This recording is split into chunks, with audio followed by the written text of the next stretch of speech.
Que el Señor los bendiga a todos ricamente. Les saluda a su Amén, amén. amigo y hermano Esgin Calderón Valverde desde la Casa de Oración en Pérez Celedón, San José, Costa Rica, con este curso de Everett Harrison, Introducción al Nuevo Testamento, un curso de la carrera de teología.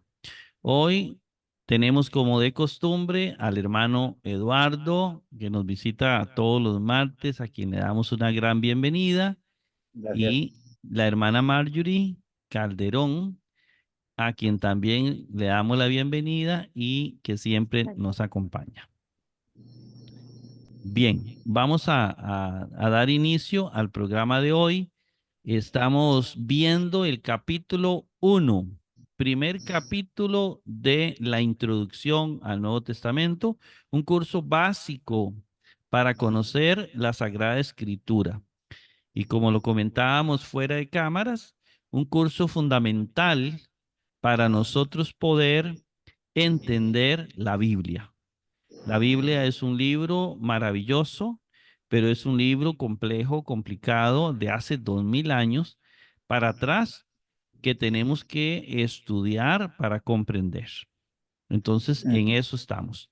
Vamos a compartir en este momento la pantalla para ver esa partecita que hoy nos corresponde analizar. Vamos a ver.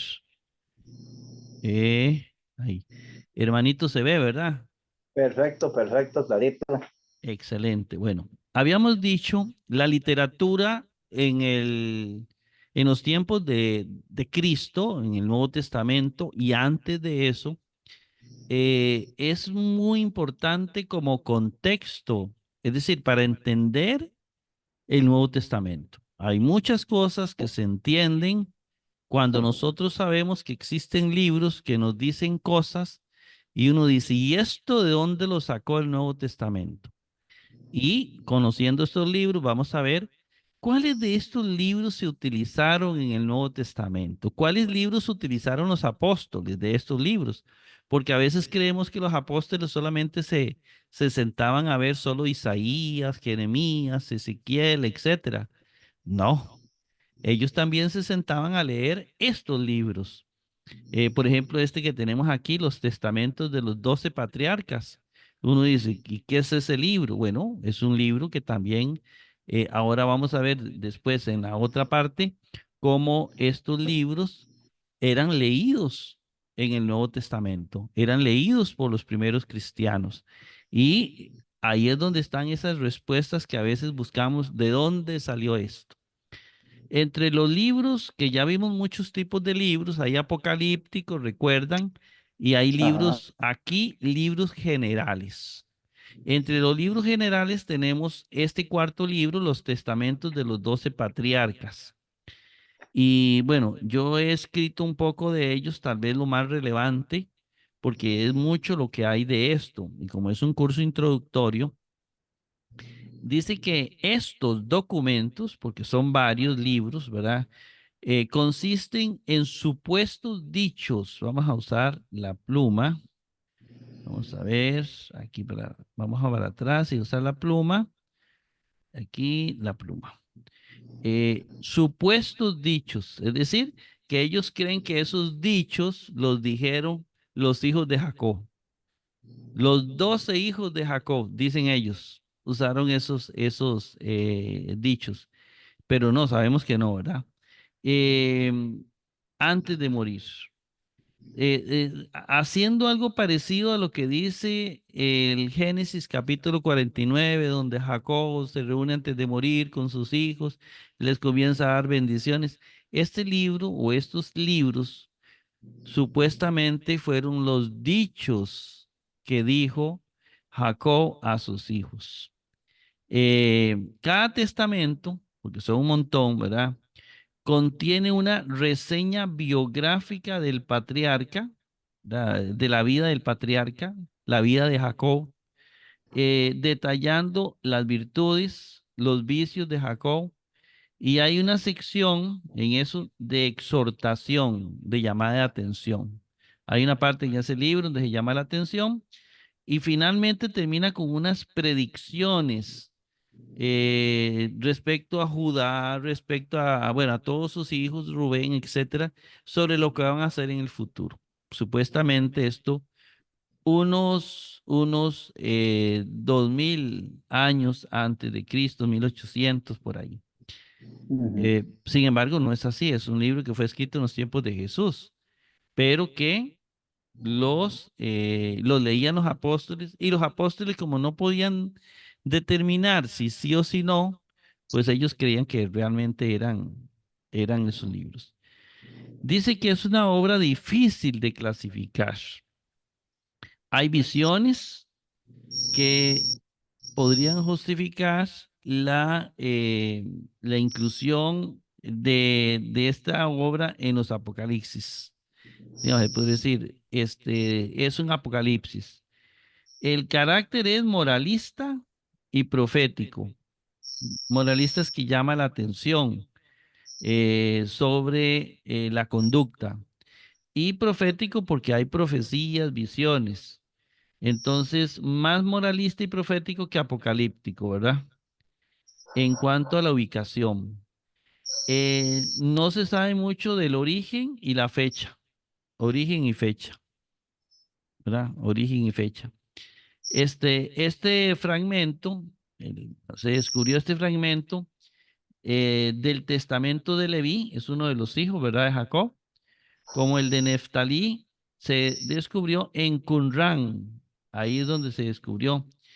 Y dice que introduce un nuevo elemento en el problema. Dichos fragmentos son una base demasiado inadecuada para insistir en el origen conrámico de los testamentos, es decir, que esos no se originaron en Qumran, sino en otro lado.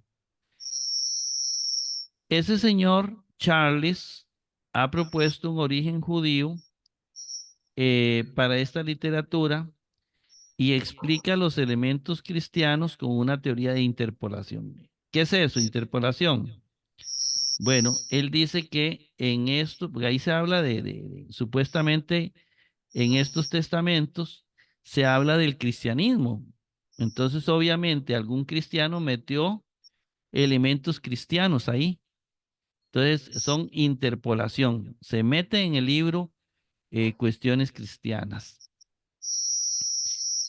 Dice que recientemente ha aparecido eh, una, una tendencia que afirma un origen cristiano para los testamentos. Es decir, algunos dicen, fueron los cristianos los que hicieron los que inventaron este libro.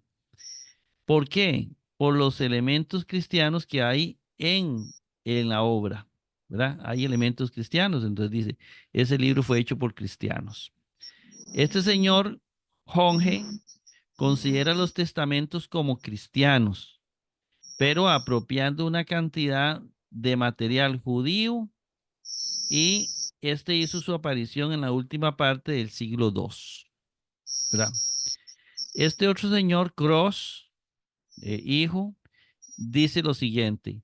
Son correctas las opiniones que insisten en que las ediciones recibidas de Primera de Enoc y los testamentos de los 12 patriarcas, vienen de manos judeocristianas que suplementaron y reelaboraron ediciones esenias. ¿Qué significa esto? Bueno, que había un libro anterior que era un libro cristiano, bueno, primero esenio, de los esenios, luego Ujú. lo tomaron los cristianos, los mejoraron, los editaron y tiraron la obra final. Eso es lo que dicen ellos, ¿verdad? Sin duda, a esta categoría pertenece este libro. Ah, bueno, no, ya aquí terminan los libros generales. ¿Está bien? Ahí está, ahí terminan los 12. Aquí comenzamos con lo que son los libros filosóficos. Ya ese terminó, ¿verdad? Sigue los libros filosóficos. De los libros filosóficos, ahí metemos a 4 de Macabeos. Hay 2 de Macabeos, 1 y 2, que esos dos de Macabeos son los que tiene la Biblia católica. El tercero y cuarto no, ¿verdad? Entonces está el cuarto de Macabeos, es otro libro que existe que es apócrifo. ¿De qué trata ese libro? Bueno, de la razón piadosa, afirma que las virtudes humanas se desarrollan mejor con la ayuda de la revelación divina. Digamos, en ese estilo es que va este libro. Según el libro, Dios quiso que las pasiones humanas fueran controladas, muy filosófico. Para ilustrar su tesis, el autor de Cuarta de Macabeos, él recurre a Segunda de Macabeos, ¿verdad? Y contrasta a este señor, Antíoco Epífanes, rey de Grecia, con la valiente resistencia de los mártires, ¿verdad? Entonces, retoma un poquito lo que dice Segunda de Macabeos y hace su comentario. La obra dice que corresponde al primer siglo antes de Cristo, un siglo antes de que, 100 años antes de que Cristo naciera. El punto de vista general respecto a la sabiduría es muy parecida a la de un escritor que se llama Filón de Alejandría, ¿verdad? Que ven la sabiduría muy filosófico, como supuestamente el creador del mundo, etcétera, etcétera. Filón fue uno de los primeros que comenzaba a hablar del logos, el logos que todo lo crea. Bien, ese es cuarto de Macabeos. Ahora veamos la carta de Aristeas y tercera de Macabeos entre lo que se llaman libros apologéticos. Ya no filosóficos, solo la cuarta de Macabeos. Ahora siguen los libros apologéticos. La apologética, cuando ustedes escuchen esta palabra, apologética es la defensa de la fe. Cuando, por ejemplo, alguien se enfrenta a un testigo de Jehová para demostrarle que Dios es una Trinidad, estamos en un tema apologético. La apología es la defensa de la fe. Cuando alguien defiende un elemento bíblico, estamos en apología. Hay libros apologéticos que son también libros apócrifos. Uno de ellos es la carta de Aristeas y el tercer libro de Macabeos. Esos son apologéticos. Ambos tienen el evidente propósito de exaltar al judaísmo. Entonces, la carta de Aristeas pretende ser obra de un gentil. Un gentil es una persona que no es judía, ¿verdad? Para ellos se dividen los seres humanos en dos, los gentiles y los judíos. Los gentiles son los malos, los judíos son los buenos. Esta carta de Aristeas supuestamente la escribió una persona que no era judía, ¿verdad? Era miembro de la embajada enviada por este señor Ptolomeo II a Jerusalén para obtener traductores de las escrituras hebreas al griego para la biblioteca real. Esto es importantísimo porque aunque sea falsa la carta, supuestamente en Egipto, estaba Ptolomeo, el rey Ptolomeo, digámoslo así, los Ptolomeos.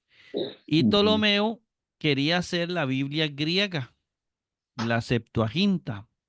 Y entonces Ptolomeo envió un grupo a Jerusalén y buscó ancianos para que hicieran la Biblia hebrea, la pasaran al griego.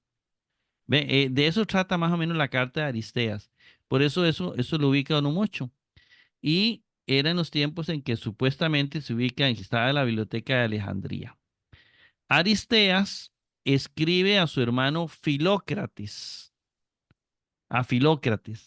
respecto a su viaje, es decir, que va a ir a Jerusalén, y ensalza todo lo que sea judío, incluyendo la famosa traducción de los 70, la Septuaginta, a la cual le va a dedicar parte de la carta. ¿Ven por qué es importante leerla?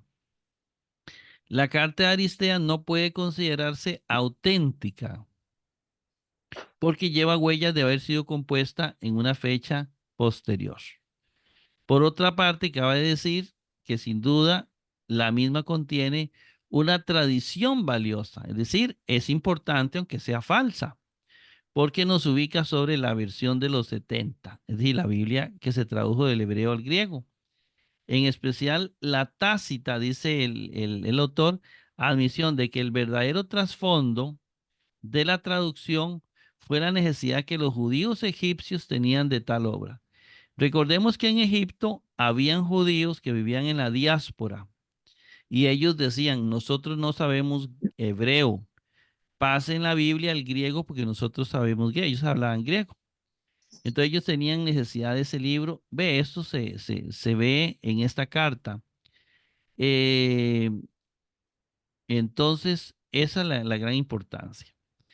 Luego hablemos de Tercera de Macabeos, que es el otro libro.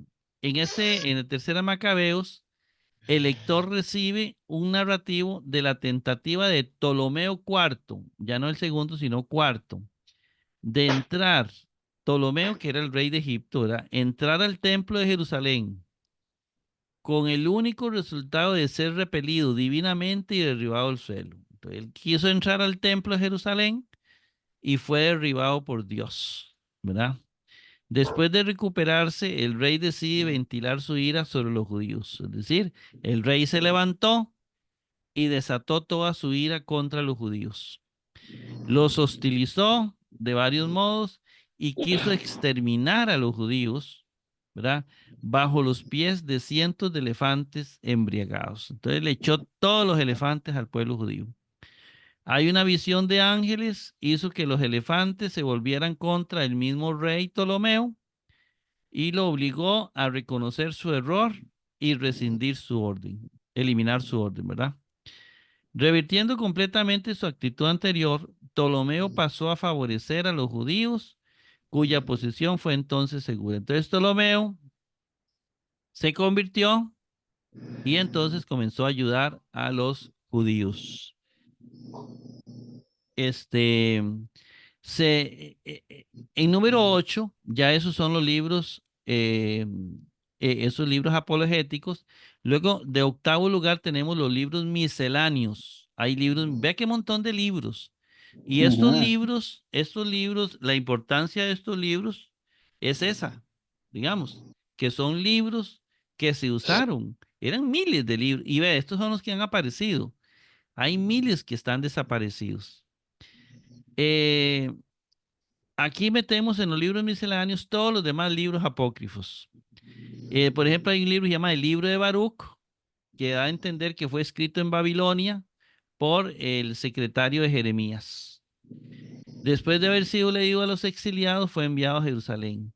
Bastante diverso en su contenido, variado en sus formas literarias, el libro trata de la cautividad y ofrece esperanzas en una futura restauración. Recordemos que en los tiempos de Jeremías, el pueblo de Israel fue llevado preso a Babilonia. Entonces, Baruch era el secretario de Jeremías, supuestamente. El desconocido autor de la epístola de Jeremías, de Baruch, ¿verdad? Escribe a los que estaban a punto de marchar hacia la cautividad babilónica. Escribe para la gente que iba presa para Babilonia, advirtiéndoles que el exilio será largo y los exhorta a permanecer firmes contra la tentación de la idolatría.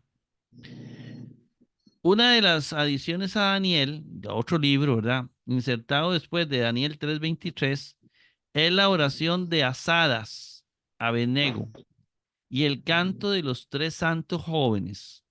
La oración recibe respuesta con la llegada del ángel del Señor al horno ardiente, quien protege a los tres del efecto de las llamas. Los tres unen sus voces en alabanza, muy conocido esto, ¿verdad? Luego, la historia de Susana. ¿Quién no ha leído la historia de Susana? Hermosa, ¿verdad? La historia. Relata la experiencia de Daniel al rescatar a una mujer judía llamada Susana, que fue amenazada por dos ancianos lascivos, dos ancianos que querían aprovecharse de ella.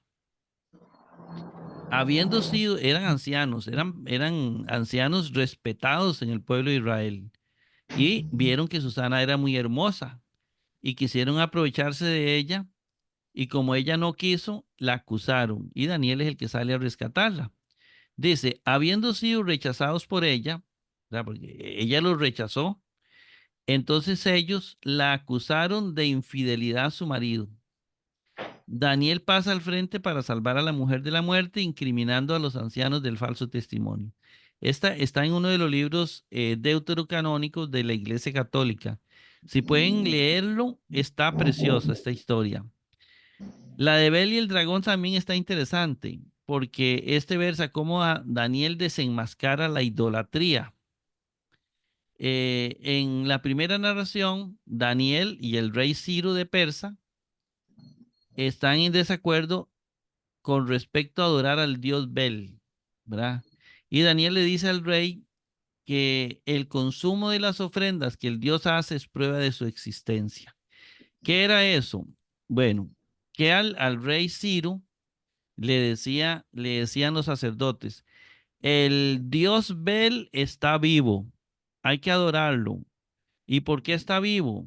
Porque vean, nosotros le ponemos todas las ofrendas, frutas, comida y todo lo demás, y en la mañana llegamos y no hay nada. El Dios se lo come. Y entonces le dice a Daniel, eso es mentira. Eso es mentira, dice. Eso no es el Dios, dice. Le voy a mostrar que no es ningún Dios el que se está comiendo, que el Dios Bel está muerto. Entonces Daniel puso ceniza por todo el alrededor de la imagen y, y puso ceniza y llegaron en la mañana y le dice, y lleva a Daniel al rey y le dice, venga para que vea, ¿de quién son esas huellas? Y hay las huellas de los sacerdotes, las huellas de los familiares, que se traían los sacerdotes a toda la familia a comerse la comida. Y entonces ellos decían que eran los dioses, para mantener como a todo mundo engañado. Furioso el rey cuando vio esto, ¿verdad? Descubrió esto que le descubrió Daniel, ordenó demolición del ídolo y la muerte del cuerpo sacerdotal. Mató a todos los sacerdotes que adoraban al dios Bel. Hay una segunda narración. Daniel debate con el rey acerca de un famoso dragón, que este dragón era venerado como un dios. Daniel afirma que él es capaz de matar al dragón destruyendo el mito de que es Dios. Y entonces él preparó una sustancia de resina, la echó en las fauces del dragón y el dragón reventó, murió. Esos dos ataques contra el culto popular causan un clamor de venganza contra Daniel. Daniel, producto de esto, es arrojado a un foso de leones y en el cual es milagrosamente alimentado, preservado de los famosos leones y el rey lo llega a reconocer a él porque Dios lo rescató y termina creyendo en el Dios de Daniel, ¿verdad? Eso es uno. Ahora, el libro de Esther, que es otro libro hermoso, ¿verdad? Eh, dice que parecen haber servido al doble propósito de satisfacer la curiosidad popular. Ofrece detalles donde el texto canónico es muy sucinto, muy superficial, proporciona un tono más definidamente religioso al nombrar a Dios. Con la oración a Manasés, otro libro, pretende ser una penitente súplica de ayuda por parte del antiguo rey de Judá, eh, prisionero en Babilonia, según ellos, ¿verdad? Entonces, la oración de Manasés. Muchas obras del periodo intertestamentario no han sido incluidas aquí. La lista sigue creciendo con los nuevos descubrimientos de Qumran, pero suficientes han sido descritas como para dar una muestra de la literatura en su totalidad. Eran muchos los libros que habían en aquel entonces. Ahora viene esta parte que es muy importante. ¿Cuál es la influencia de estos libros en el Nuevo Testamento? Bueno, la era, y vamos a ir viendo aquí cómo estos libros los vamos a encontrar en el Nuevo Testamento. Si podemos buscar ahorita en la Biblia, tal vez lo podemos encontrar ahí, eso bien. Vamos a ver. La era intertestamentaria ha sido descrita como un periodo sin rival en lo que se refiere a vacilaciones y confusión religiosa. No debemos esperar que la literatura que surgió de ese tiempo provee a todos los aspectos un puente entre el Antiguo y el Nuevo Testamento. Es decir, todo este montón de literatura que se dio entre el Antiguo Testamento y el Nuevo Testamento no es, él dice, no es un puente, no son libros que valgan la pena, porque son libros falsos, son libros montados.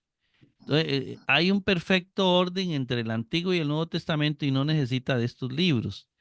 Eso para no darle mucho poder a estos libros.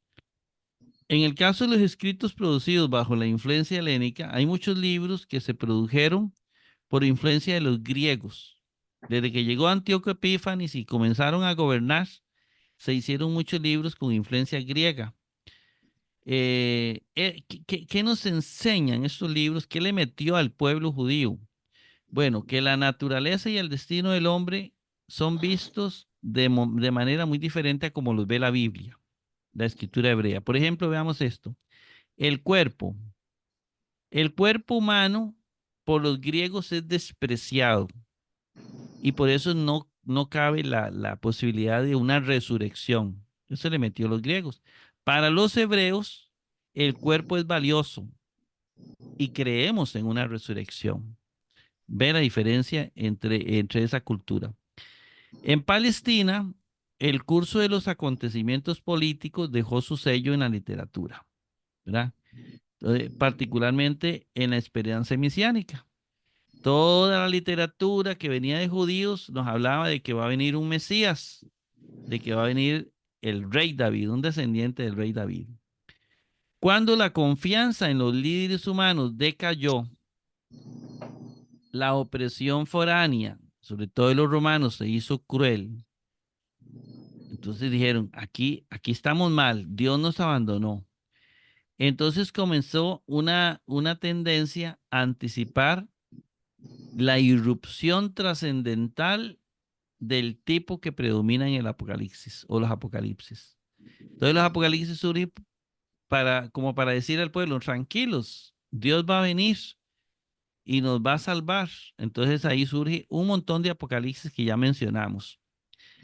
Las influencias extranjeras, sobre todo después de los romanos, tendía a la secularización de la vida, a lo que llama mundanización.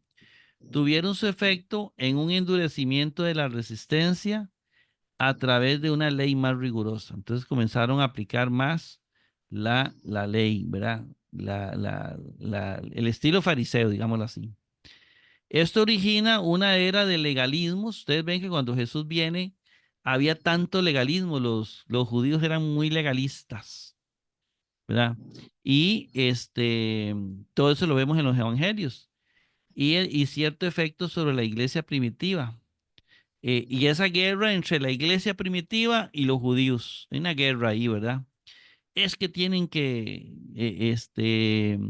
hacer esto, cumplir la ley y no sé qué más. Ujú. El mérito de la limosna, ¿verdad? Formó un elemento clave en la justicia fariseica que ya aparecía en Tobías. Tobías incidió e influyó mucho en los fariseos. La limosna libra de la muerte y purifica de todo pecado, decía Tobías.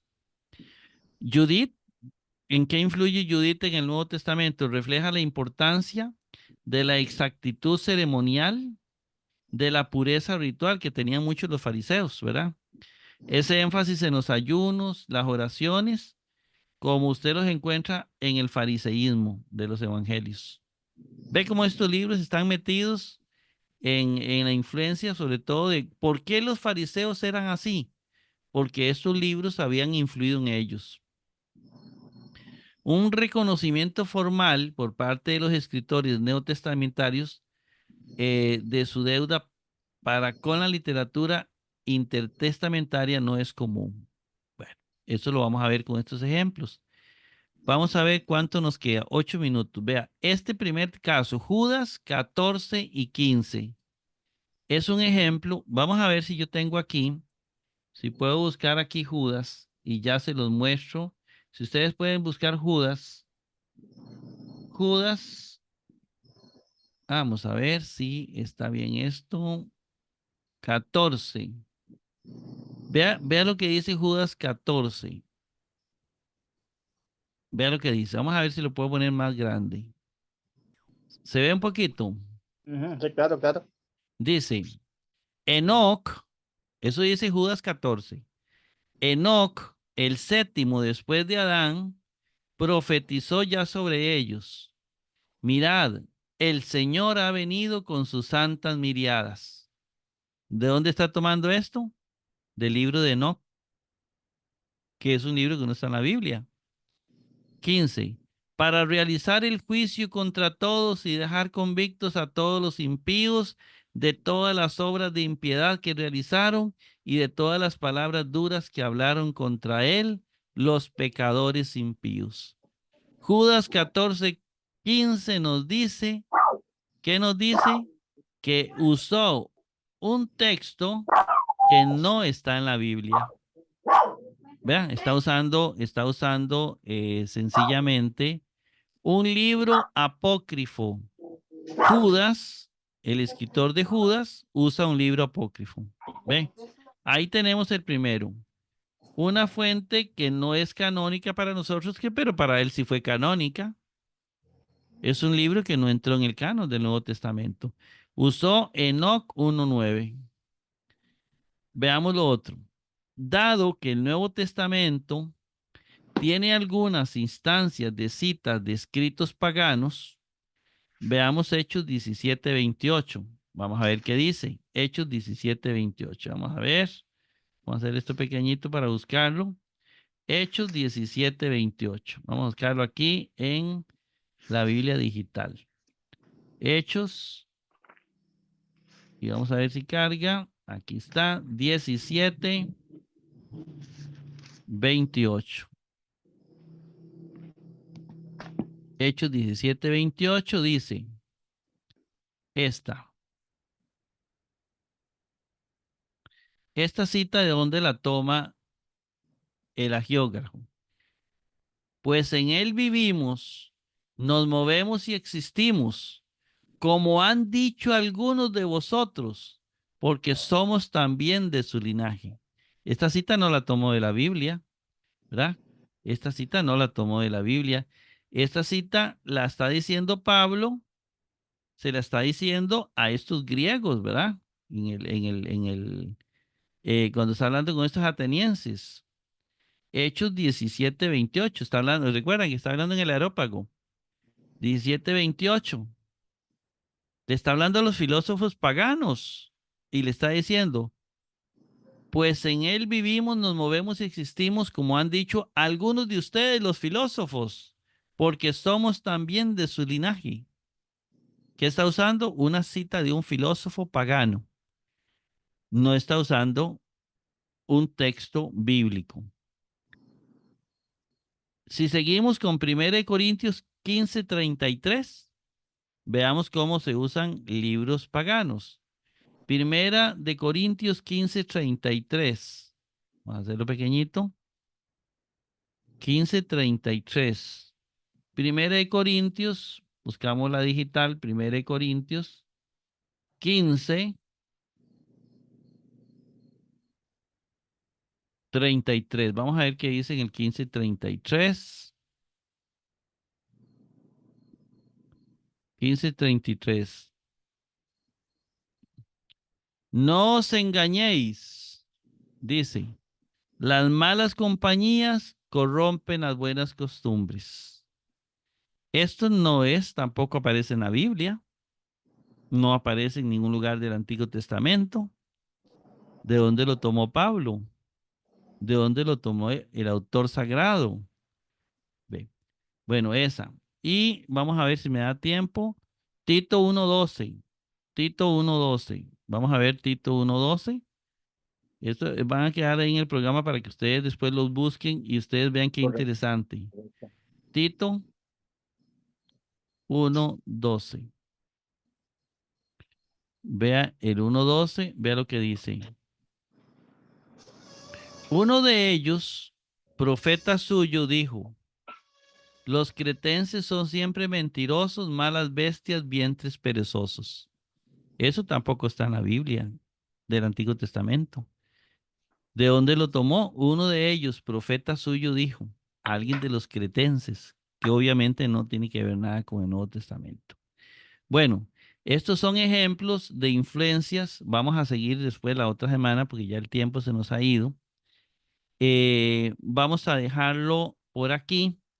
Este, estos libros fueron importantísimos y estos dichos en aquel entonces y formaron parte de nuestra Biblia y que están en nuestra Biblia.